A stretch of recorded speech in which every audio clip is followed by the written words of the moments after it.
Dinshaw Irani joins us. Let's say hello and good morning to him.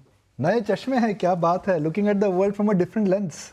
Good What are morning, these, man? I mean, they're Neeraj. really funky, dude. They're really funky. Trying to look young.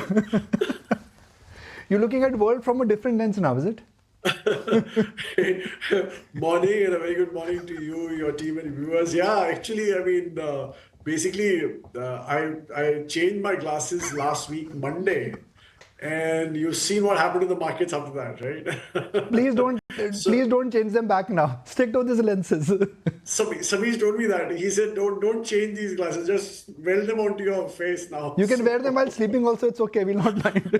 As long as markets keep on going up. How are markets looking? Have we hit a bottom? Look through your new glasses and tell us. Well, actually, we did call out a bottom. I mean, if you remember the last time we were on the call with you, we had called out that seemed like overdone. I mean, overdone because the way our premiums had collapsed vis-a-vis the world and stuff like that. And we were hoping that the FIs will come back, but we didn't realize they'll come back in such a rush. So I mean, some amount of trickle has happened in the FI space also, but. Frankly, I mean, Nikunj, always the market takes you by surprise, and we really feel that this rally also looks as if it's overdone. I mean, we were looking at more of a time correction, looking at what's lying ahead of us. One is obviously the 2nd April Damocles sword, which is hanging on our heads in terms of duties, which Trump admin has threatened the world with, right? So that's one big uncertainty lying ahead of you. The second one, obviously, is the results. I don't think the March numbers, and we made quite a few corporates along the way, and I don't think the March numbers are looking that great as such. So this rally may not just be supported by the fundamental numbers, maybe the flows as such, yeah. And thirdly, I mean, unfortunately, the first of the blocks will be the IT gang, which will be reporting numbers, and I don't see those being too exciting either. So it's gonna be a bit confusing, but I think one has to now tread cautiously. I'm not looking at the correction in the market, frankly. I mean, but was more comfortable with the time correction, given that we are somewhere there in the market, in the sense in the bottom of the market somewhere. But yeah, I just leave it here.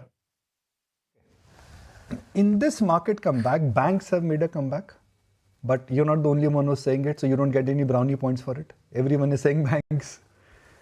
But IT has gone down. You were long IT at some point in time. Are you still sticking to long IT?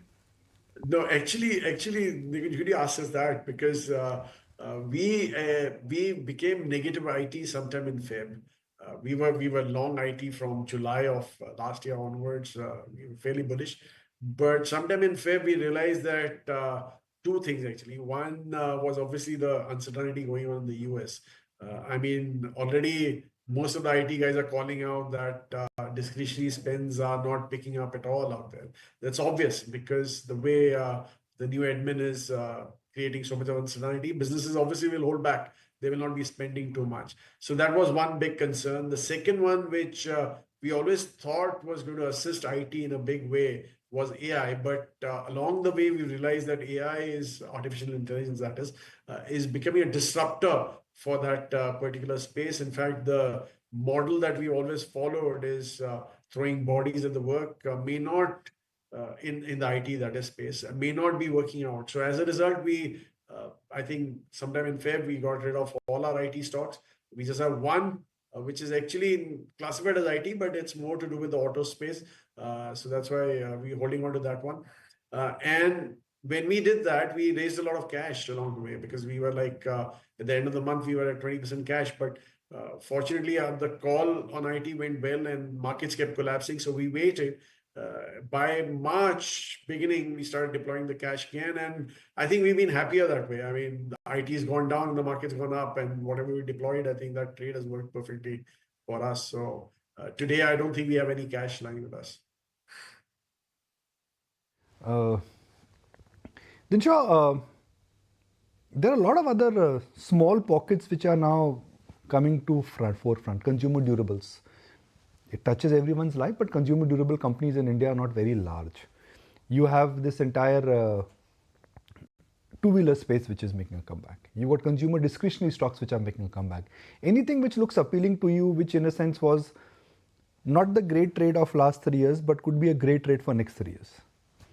So, Nikhil, actually in the consumer durable space, unfortunately, it's the way the liquidity had been sucked out of the system. I think that affected consumer durables to a greater extent. I mean, if you see the unsecured lending had gone down by banks, and with the new governor coming in, obviously that space is looking far better, because the first thing that the new governor did was infuse liquidity in the system, and that helps in a way.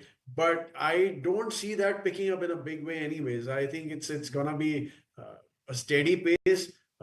Unfortunately, in India, consumer durables are mostly limited to AC companies and a few pockets here and there.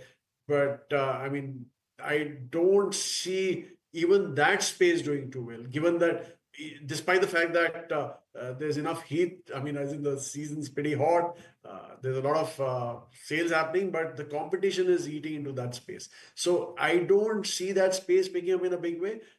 We'll be anything that is underperformed last year and is expected to do well, which you will not give me brownie points for, is obviously the financial space. I think banks are the only space that we feel are looking pretty ripe for a good run henceforth from here on as such. Obviously, NBFCs within those will look far better, because I mean, when we're talking about the lender space, because if interest rates are getting cut, that's the area, those are the guys who really benefit going forward. So that way. Okay. Good morning, Mr. Irani. This is Cheryl also joining in the conversation. And you did speak about IT, spoke about banks, you spoke about consumer stocks. I wanted your view coming in on the entire CAPEX theme, and especially when you talk about CAPEX, about capital goods space. What's your view on that particular front? Because these were a part of the narrative stocks, which actually saw a massive rally last year as well. And in line with the rest of the market, has corrected now. Yeah, actually, Cheryl, the fact is that capital goods, I think the ones which are to do with the domestic space, the domestic expansion space, I think they're going to do well as compared to the ones which are export oriented or to do with PLIs as such. So we expect the domestic space to do better, because that is the need of the hour. I mean, you need a lot of capex, not only from the center, but also from the private sector as such.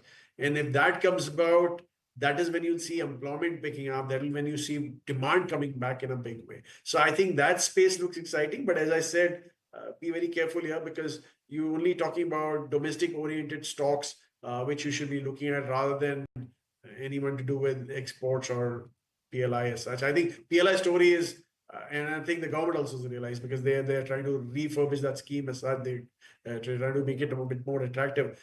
But frankly, I mean, even in the PLI space, I think the world has, instead of shrinking, now the world needs more of onshoring, so basically whatever is outsourced is low tech work, which is outsourced. So I don't think that space will look exciting even in the future.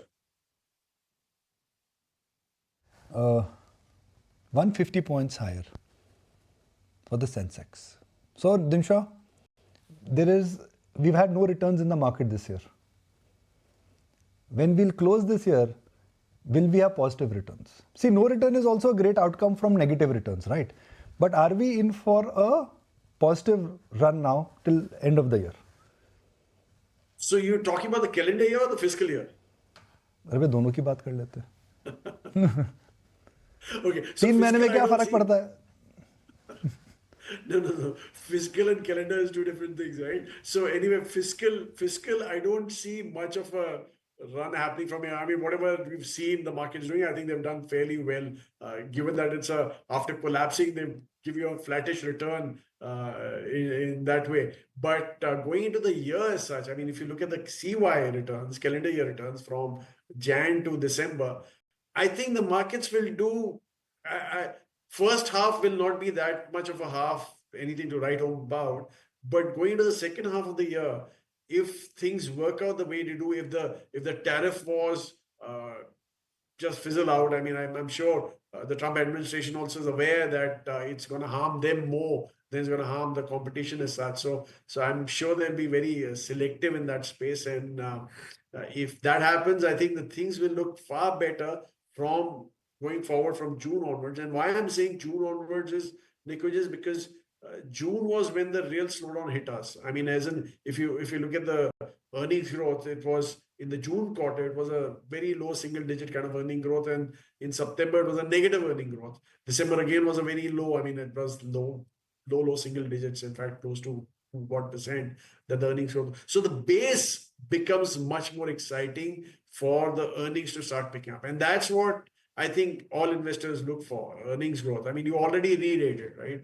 After that massive re-rating that one saw till September, we were massively de-rated again by end of Feb as such, because the world rallied and we didn't. In fact, this was the first time when India fell in isolation of the world as such. And I think that needs to turn somewhere. And my feel is from June onwards, when things start looking pretty good, that is when you'll see flows from FIs coming back, domestic investors coming back in a rush and stuff like that. So party time from probably June onwards and nothing before.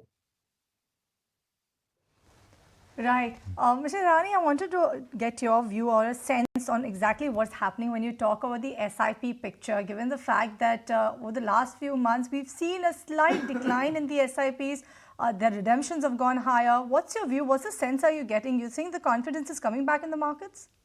Actually, Cheryl, that is what was very disappointing, because I think SIP is one route that the investor should be tinkering with, because all along the whole idea of an SIP is that you need to average on both sides of the market, right? You need to average on the way up and on the way down itself.